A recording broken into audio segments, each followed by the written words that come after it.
USA Global TV and Radio proudly presents The Corner Bookstore, hosted by Red O'Laughlin.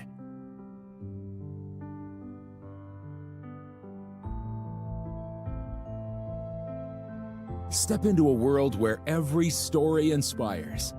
These pages come to life through the voices of authors from around the globe. Written by our global community of TV show hosts and best-selling authors, these works span genres, generations, and geographies, united by the power of storytelling. Discover your next favorite book and meet the minds behind the work.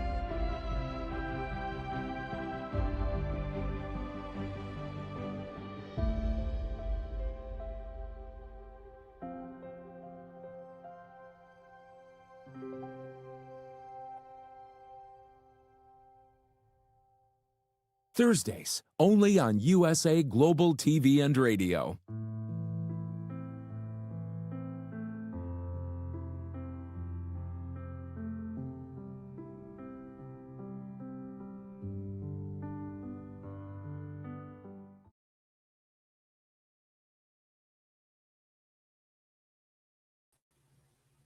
Red O'Laughlin here on the Corner Bookstore on the USA Global TV and Radio Network.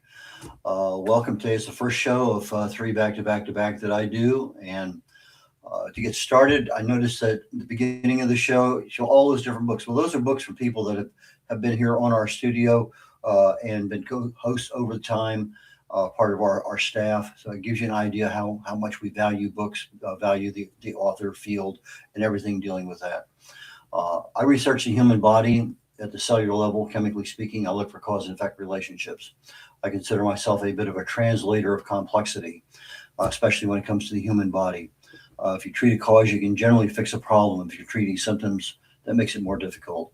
I have a new book coming out here very shortly, hopefully June, July, called Aging Sucks, and I'm going to have some webinars that are going to be supplementing that accordingly. But what I do is to provide information that is actionable. Take it to your doctor, talk to him about it. And so that's a little bit about me, but let's get into our guest today. Ben Leman, very well known here in Texas, fourth generation Texan, former Texas judge, former Texas representative, I think 6 years. He is in Grimes County, just a little north of where I'm at down here in the Houston area. And Ben is coming out with a book on Scottish clans back in the 1600s, 1700s. So, Ben, please join me up here on stage. I'd love to chat with you today about that. Well, hello, Red. Good morning, and I'm glad to be here. Thank you for having me on your show. First thing I want to get to, fourth generation Texan. I mean, I ran my boss way back when I was interviewing him. He was a fifth generation Texan, and that was 30 years ago. So I'm sure there must be more, but I'm thinking to myself, okay, wow. My wife was born in Texas. My grandson was born in Texas. My great-grandson was born in Texas, but my daughter was born in California. How did that happen? Well, things happen, you just don't know. I got an invitation to Vietnam and I was on the way there, and, life is life. Yeah. But anyway, when you decided that you wanted to write a book, your background in Texas, history, business, ranching, I mean, very well developed, very broad background. Why Scottish clans? Yeah, well, it started off with my family history. My ancestors, my fifth great grandfather fought and died in the American Revolution. He immigrated from Scotland, actually from Scotland to Ireland, then to America back right before the Revolution. So that's kind of, that little story is initially what got my interest. How do you research something like that? Well, it started off with actually an inspiration from a friend of mine. Basically, I was visiting a friend of mine in 2013 who was on his deathbed, and he was dying of pancreatic cancer. And it was the last time I would visit him. And so I At the end of that meeting, he called me or in that discussion, he called my name, and I walked back to his bed. He was unconscious, and then he kind of came to, and he told me, Ben, between the tines, and he was real alert and sat up, and I said, what, between the tines? What do you mean, John? And he said, between the tines, that's what you're going to call your first book. And I mean, that was a short summary of the conversation right there. But from that point on is when I started digging deep on trying to figure out. I committed to then I would write a book, but didn't know what it was going to be. But that's where I started doing my research, and I wanted to do something important, something that was meaningful, that would reach a lot of people and connect with a lot of individuals, not just even in the United States, but around the world. And I believe the story does that. Okay. From your background in a variety of things, obviously you have a writing habit of sorts. When did you start writing in general? And then you'd say, okay, fine, this is something I'm really talented at. Well, you'd be surprised. My writing was very limited prior to this novel. I mainly did business writing, did a lot of it, but it was mainly focused on business. And it was in 2013, of course, when that story I just told you occurred.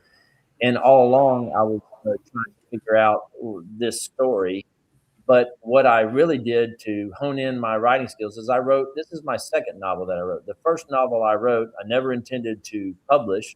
It was just a mental exercise, and just to kind of figure out my process for writing, to try to hone it in and understand what my talents or my lack of talents with respect to writing, and improve on those weaknesses before I set off to write this big book that I just wrote.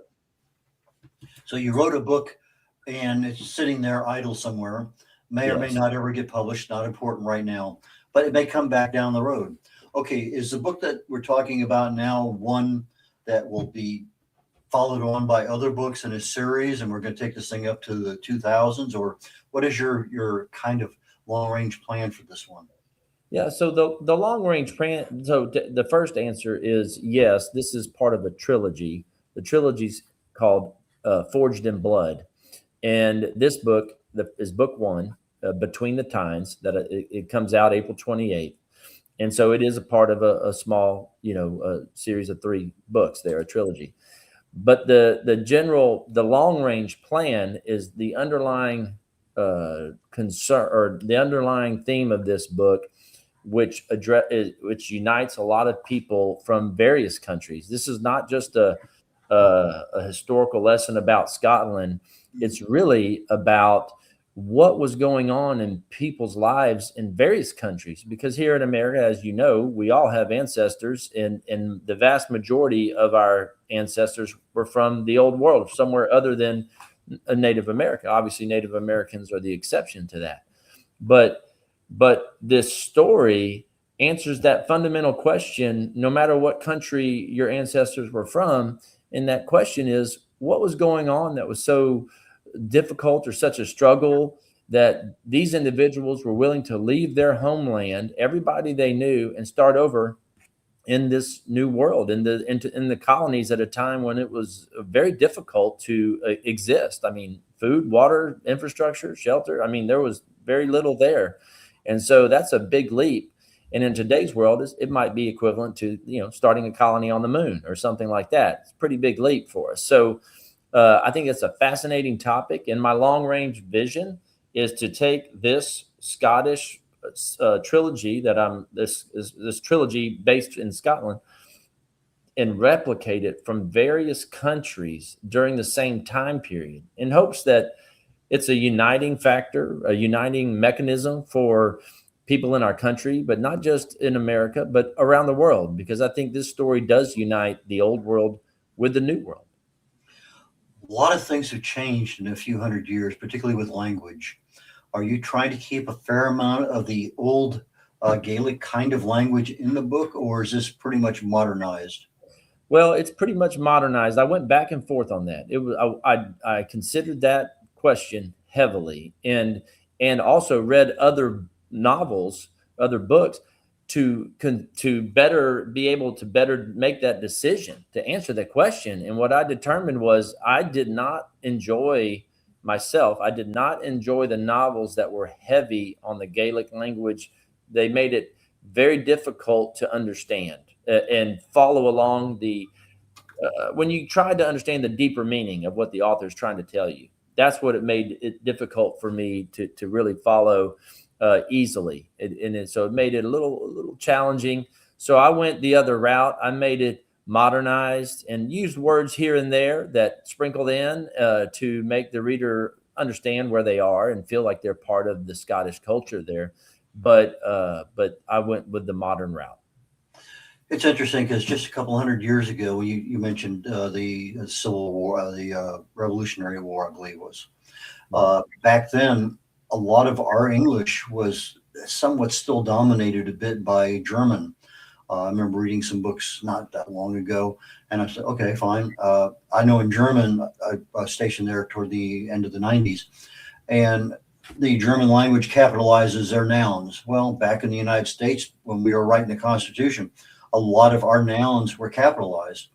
And one of the German characters is a double S, but it's a single character. And that was also one of those things that was common in our language. So just literally within 100 or so years, that all disappears and become more modernized. Right. And so it evolves. And of course, how many words do we have today that we never even thought of 30 years ago? They just same words, different meanings, even new words. I remember when the atomic bomb word came out, boom, boom, atomico, I think was Spanish or something. And it's interesting how a lot of those things change. And I can just imagine delving into some of those. Okay, what in the world is that? Right. And whether you're talking about food or clothing or armor or weaponry or whatever it may happen to be, and even the customs and the cultures back then with regard to land ownership and serfdom and everything. So I can imagine that's just a mind-blowing research task that is just unending. Yes, it was a very difficult task to research the culture at the time. For sure, the backdrop of the story takes place during the War of Three Kingdoms, which that's not what the story's about, and it's not the main stage even that the story takes place on. But it is the backdrop. And so understanding the complexities that went into the culture that understanding the complexities of the war with Three Kingdoms that affected the culture and the motivations for the historical events that occurred was very difficult. It began with understanding the War of Three Kingdoms, which was difficult at first to understand. It really was. You had to really dig down deep and understand how did that work. So, yes, it was quite a big project to do the historical research on. Some of the people we've had on here in the past have had a little caricature or image of one of their characters, so that when they're in that mode of talking to that person, they can look at that picture, that image, and get a feeling. And so you kind of change back and forth. Did you have any difficulty at all changing mindsets for the characters as you're having conversations? I did initially. So my process that I went through to write this novel, I wrote my first draft, and this is a full-length novel. It's 140,000 words, so it's pretty heavy lift. It's a complex story, and throughout my research and as I started to piece together the motivations and implement the themes that I wanted the readers to take away from the novel, the main questions that I wanted them to ask themselves, as I started to implement those, I realized the characters I started off with weren't a fit for the story. And so I had to rewrite it, and I had to completely change the characters' personalities. And with as you know, as an author, when you go back and you try to change something that complex to that degree, that's a heavy lift. And I rewrote it not once but twice. And so my characters, that I ended up with are very different than I started off with. And so and it was all in my attempt to get that dialogue that you're talking about right, to match the personalities with the seriousness of the underlying themes and the content of the story, but at the same time making it very entertaining to keep people engaged and interested. Okay, so they didn't have a whole lot of electricity back there and other what we consider comforts of life. And so you're in an area where you have a candle, you have other things, you have open windows, you have very bitter winters. I mean, these are all things that are there as part of not only the character development, but the plot development, the time development, the location. All of those things have to intertwine and yield, as you say, something that the reader can absorb and learn from. So as you're putting yourself back, almost 400 plus years, how do you view? I mean, obviously you can read from other books, but how do you actually put yourself in a location in Scotland or some other country and say, okay, this is what I see, this is what I feel? That's kind of a hard thing, I think, for most of us authors to actually put the words into that feeling. Right. Well, one thing I did when I, really got interested in this story and started to do my research, I traveled to Scotland. I went there. I've been there 3 times, and I traveled the Cow Peninsula, Southwest Scotland, where all these historical events that are in my novel took place. And so all the battles are real. They all happened. I visited the except for one, I apologize, the very first one, but it was consistent with battles of the time. But the locations are all actual places. I visited many of these locations. I went to the multiple castles that take place or that are in my main play a major part in my novel. And I looked at their views. I walked around their castle grounds. I got a feel for the landscape all over Southwest Scotland, and really feel like I connected with, what did they see when they woke up? What when they looked out at the fjords of Scotland, what were they sensing? And so I tried to put myself in their shoes and take that home with me and incorporate it in my novel. That's above and beyond. Absolutely. No doubt about that. I know some things are very subtle. It's like, you open the door and you smell something. And that's a big deal because you open the door the next day and it may be gone, it may not be gone, may be there. And so there's just those little things that kind of creep in and out, especially when you're doing a lot of traveling. We're going to have a break here in about 2 minutes. So let me go ahead and get first into how long did it actually take you to write the book? It took me a full year to write or complete my first final draft. I rewrote it, that's including the write and rewrite twice. So 1 full year there. And that's with a lot of, I was rolling up my sleeves and getting after it. That doesn't include some of the research, obviously, prior to that, but that is from when I started with my first word writing the novel to the final end of the project. How many editors did you employ? 3. I had, 3 official that were paid, many that were not paid. I had a developmental editor, I had a copy editor, and line editor. I had those 3 are the major roles that were played, but then I also had people that were just very talented that kind of connected well with the story. They were talented from an editor perspective, and some of them became test readers, and so they really helped me with the finer details of honing in my story or the character development, things like that. It's interesting. Almost every author I have come on talk about their developmental editors improve their writing skills significantly because of all the things that they didn't see when they were writing, but all of a sudden became so apparent that needed attention. And so that was a major improvement in their writing ability, was being able to really and truly work with the developmental editor. Yeah, I think that, but probably the most important ingredient is just being honest with yourself, in my opinion, because I think it's easy to say, well, I created this and I think it's wonderful. But you don't understand what I'm trying to get across. Those kinds of thoughts go through your mind, but the ability to step outside of yourself and look back at your story of what you created and read it as an objective reader, not as the author, and then have that conversation with a developmental editor and say, you know what, man, I missed it. I have to really try again. Ben, we're going to take a short break here. We'll be right back after commercial break. So stand by. All right.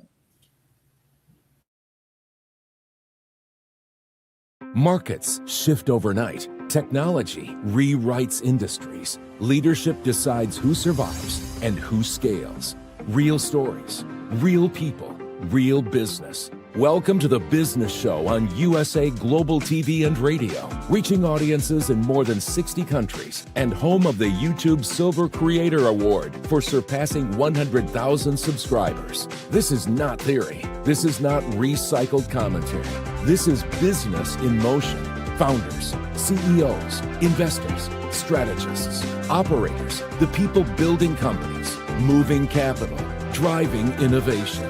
We go beyond headlines into decisions, beyond noise into strategy, beyond trends into execution, growth, disruption, artificial intelligence, global markets, leadership under pressure.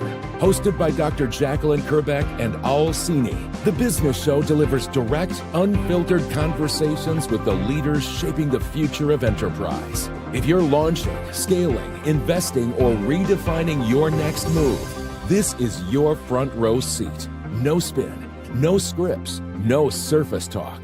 Real stories, real people, real business. This is clarity in motion. This is momentum. This is The Business Show on USA Global TV and Radio. Executive producer Dr. Jacqueline Kerbeck. Original music score Yefe Tang. Videography and production Paul Garcia. All rights reserved. This video and its contents are the exclusive property of USA Global TV and Radio. Unauthorized use, duplication, or redistribution in any form are strictly prohibited.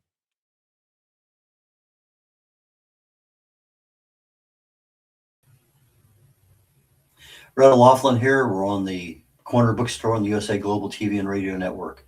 My guest today is Ben Leman, and Ben is writing a book on historical fiction in Scotland back in the 1600s. Ben, please join me back up here on stage. Yes, sir. I'm here. Great. Let's see if we can pull up a copy of, maybe we get our production engineer pull up a copy from your website of your book cover. Let's talk about that just very briefly, if it's possible. Do you have a copy of your book next to you? I have it in my head. Oh, there we go. I figured that this would probably be the easiest. Okay, tell us a little bit about the book cover. Yeah, well, so, I went through many renditions before I settled on this one with the designer for the book cover. And I felt at the end, this book cover in particular hits home. It hit the spot. And what I'm trying to get across, as you can see, it's a little bit granular, like a painting. So I'm trying to date it a little bit as opposed to the modern high definition type book covers. You can see it's the Scotland, you have a tartan there and the sword. So that kind of dates the novel a little bit and gives somebody the idea of what they're looking at enough to hopefully turn the book over and read the back. And on the back, you'll see there's a little bit of a smaller scene of a battle, and that kind of the idea is that the battle is not what this book is about, but it's just a small portion of the book. So I didn't want to have it on the front of the cover to make that the dominant theme, because I don't think it matches what the story is really about at all. So yeah, that tartan that you see is Clan Lamont. That's the tartan there, the old their ancient tartan, and so. It's just enough I look at that cover and I hope the readers see depth. I hope they see intrigue, and they see enough of clues about what this book is about to turn it over to the back. Ben, one of the things we as writers love to do is write and talk. But one of the things we don't do very well is market. And when did you start marketing this book? Well, I started marketing it after, just very recently. I barely started marketing. I focused, I drew upon my historical management style for my business background and approached writing and marketing this book in the same manner. I have a professional, group that are helping me market this novel, and we're just really getting cranked up here. We just finished the review copy and distributed out for the reviewers here in February. And so that's when our marketing really began. We were laying some fundamental things underneath that before that, but really that's when we first really got after it. Okay, what are you using? Any social media outlets? Yes, we have the full range we have Facebook, Twitter, LinkedIn. And so we have that. We have our website. We're doing email blasts, recruiting our email list to do email updates as well. We have a website. I started doing interviews, being willing to do interviews after I completed that review copy. So now that now that's what I'm doing. I'm focusing on the marketing side of the book. It's ready to be marketed, and I'm going to push it pretty hard and see where it goes. Did you use much AI at all in any of your book development? No, there's absolutely no AI in any of the book. The entire story, there's no AI. None of my editors used AI. I did not use any AI for, drafting the book or anything like that. So not even to try to get ideas on drafting the book. I did all my own research and developed that story from the old-fashioned way. Are you doing any videos? When you say videos, you talking about for marketing, or what are we talking about? Yes. Yeah, 30-second, 1-minute videos for your book. Yeah. Yes, we're going to do some of that. We're going to do a blog, and it's going to be on. What we're going to focus, among many things. One of the main focuses of our blog and podcast is going to be to put to focus on the differences between actual history, or what was available to learn about history, and then what was stated in the story, and understand what's history, what's not. There's lots of significant events there, and I think my readers so far have been very interested in that subject. Was what was actually historical versus the story. I think Steve Berry is one who does that at the end of his books. He talks about which events actually happened and which ones he created. And I find that as a reader to be very beneficial, that, okay, this thing really happened and that was the real people there, or he created it from scratch. So that I'm going to give you kudos for, because that's nice to know information that really bonds you with your readers a lot. Yeah, I think so. I think it gives your readers a flavor for your integrity of your story. The goal there is to be honest with your readers, right? And not keep them guessing. You don't want people misunderstanding actual history, but there's a big component of actual history that's very difficult to figure out, and that is the motivators for history. We understand documentation with respect to actual historical events, and that exists, and through research you can find a lot of that. But what you can't find much on is why people did what they did. And through piecing together little historical events, they were at A, and then they went to B and C, and you can kind of start piecing together some theories on motivations. And that's a topic that I think really grabs people's interest that really are engaged in this type of novel. And it's interesting. Many people say that history is written by the winners, that whatever happened to the losers is lost forever. But that's not always the case, but it seems to be a predominant one. AI, I mentioned earlier, is something as simple as a spell checker. It's a tool. You can use it any way, shape, or form. I do a lot of research. I do a lot of deep dives into the human body using AI. But I also found that within literally 3, 4, 5 minutes, I can create a 60-second video talking about some aspect of my book that a year ago I wouldn't even have thought possible. And so that AI tool may not necessarily be something that you're using to write your book today, but it might actually be a very valuable tool as part of your marketing campaign, because there's just so many of these little, literally you give it here's a 35-second summary of your book, and boom, the AI goes and finds all these images, and voila, you have something that's there, and you can put it out anywhere. So just something to give some thought to. Yeah, and to be clear, I'm not opposed to AI with respect to marketing. That's just business, right? That's the business side, marketing it. That is a tool, just like you mentioned.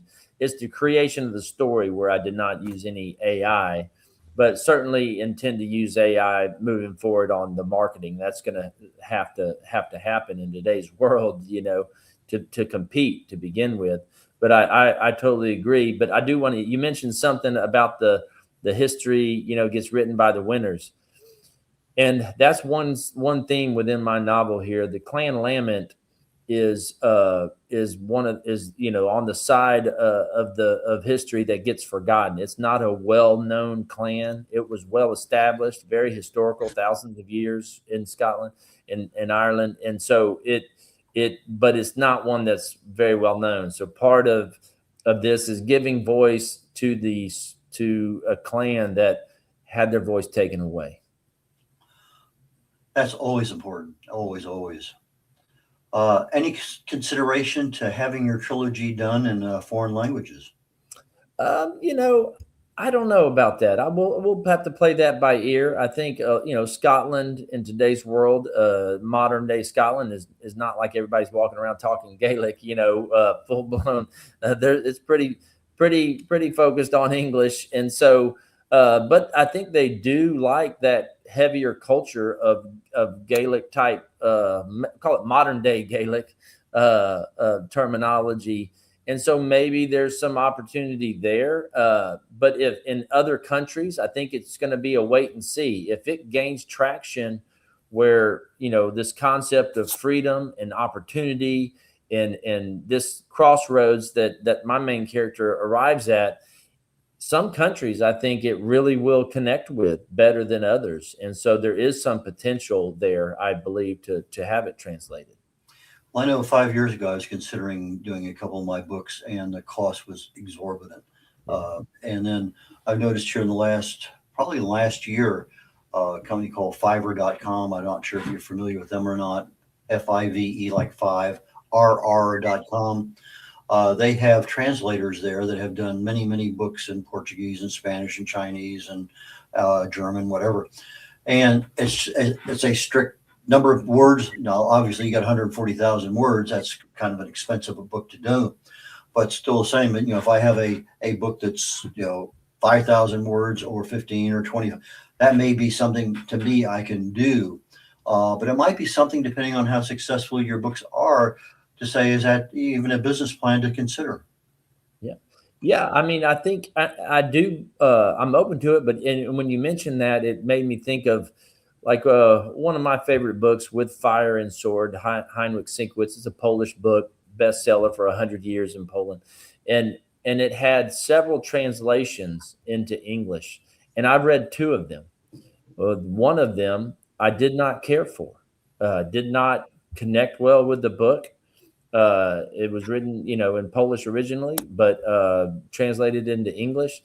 And then I found Kuzniak, I think is his name, Kuzniak. And he was the translator that did it into modern day English. And oh my gosh, it's one of the best books I've ever read, in my opinion. I love it. And I've read it, the whole series 3 times in the last 25 years.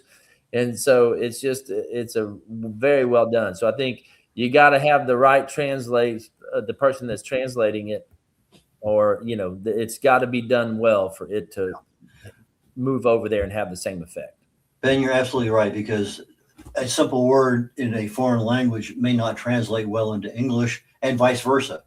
And so you have to have that fluency in both languages to understand how that concept is being developed in the book and what it really means to the reader, as opposed to just being some words.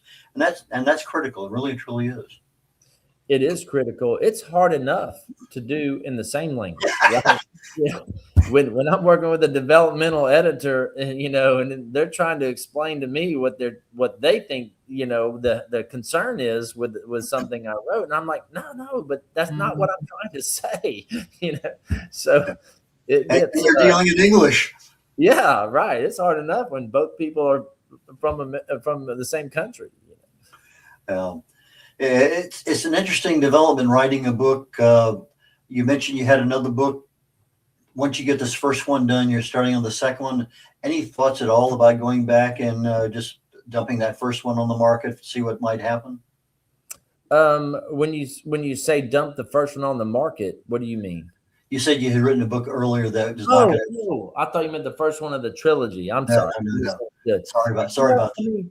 No, it was more of just a mental exercise of how to establish my process for my approach to writing the real novel.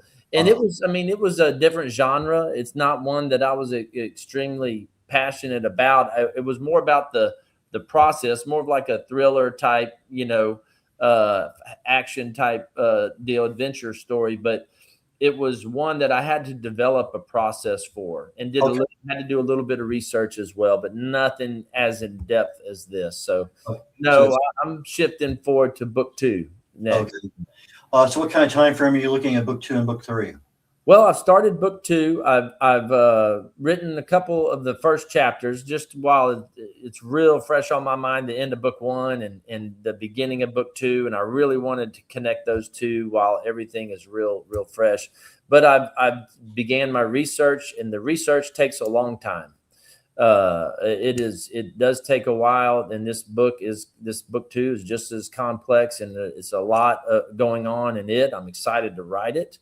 But I need to develop the skeleton and identify the dots in my story, the outline that I need to connect and weave the tale.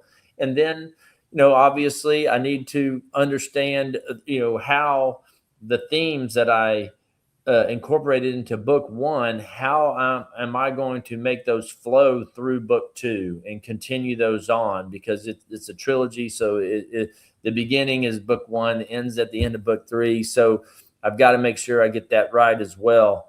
And so it's going to take a little bit of time. I'd say 1.5 years, 2 years. It's not going to be a 1-year project, I don't think, at this point, because I'm going to be focused a lot on marketing book 1 as well. How do people get in touch with you? How do they buy your books? And when is your book going to be released? So get in touch with me. The point of contact is benlemanauthor.com, BenLeman, author.com. From there, you can get in contact. You can get in contact with me in whichever means makes most sense to you. Social media links are all on there, and as well as our email registration process there. You can click on the link there to pre-order the book, available on Amazon. It'll be available. It is available right now digitally, but through my website, Kindle. But it is also going to be available on paperback to pre-order, and then of course we're going to have an audio book as well once we release it on April 28th. April 28th of this year is the release date. Ben, thank you so very much for your time today. I really enjoyed our conversation. I look forward to our next one. Yes, sir. Likewise. I appreciate it very much. I enjoyed it. It was great. Thank you for your time and interest in my novel. I appreciate that. Well, and again, a 4th generation Texan, Ben Leman. Red O'Laughlin here. We're getting ready to conclude our show today on the Corner Bookstore. I'm going to go ahead and give myself a plug here toward the end. I primarily write on longevity, age-related issues, aging in general. But my next book coming out is going to delve into the hallmarks of aging, pathways of disease, the hallmarks of health. And it's called Aging Sucks. And it's going to get into what really and truly helps you not age, in other words, decelerate that process, keep you healthy, vital, and just ready to go until you're retired and just enjoying life in general. So Brett O'Laughlin here, concluding the Corner Bookstore today. I'll be on The Wise Ones here in about 21 minutes on the USA Global TV and Radio Network. Take care, y'all. Bye now. Is it true? Is it kind? Is it necessary? In a world quick to judge, one book dares to reveal the hidden cost of silence. Discover Holy but Harmful: The Silent Sin of Judgment, How Hidden Judgments Destroy Relationships and Damage Lives by Dr. Jacqueline Kerbeck. The Amazon #1 bestseller that's transforming the way we understand ourselves and the way we see others. Pick up the companion workbook to uncover your own hidden judgments and learn how to break free from them. Available now on Amazon and at fine bookstores worldwide. USA Global TV and Radio proudly presents Tracy Cram Perkins, a dementia caregiving survivor teaching how to balance care with peace of mind. #1 resource for dementia caregivers. It's the book Dementia Home Care: How to Prepare Before, During, and After. Over 17,000 copies sold of this must-have guide.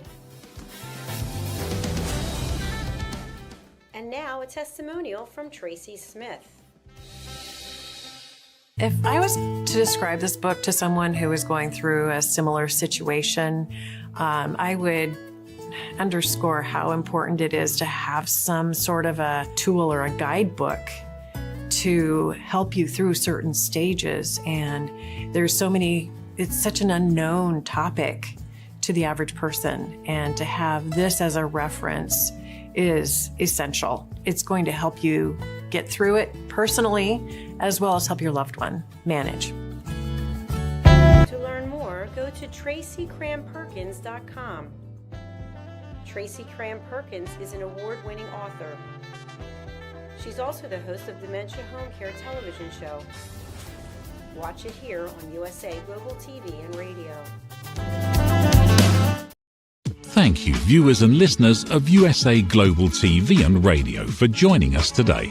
We're honoured to have your time and attention as part of our global community.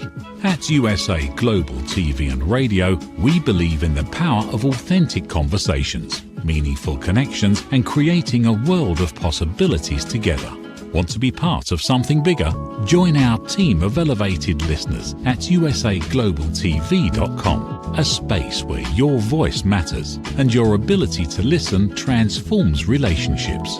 Stay connected with us across all our platforms for thought-provoking discussions, expert insights, and empowering stories. Subscribe to our channels at youtube.com/c/USA Global TV. Follow us on social media and explore the endless opportunities we're creating for growth, learning, and inspiration. Together, we're not just broadcasting, we're building bridges and changing lives one conversation at a time. For inquiries, contact us at info@usaglobaltv.com. Produced by Executive Producer and Director Dr. Jacqueline Kerbeck. Voiceover by Mike Porter. Creative direction by Paul Garcia. All rights reserved. Visit usaglobaltv.com to view our full terms and conditions.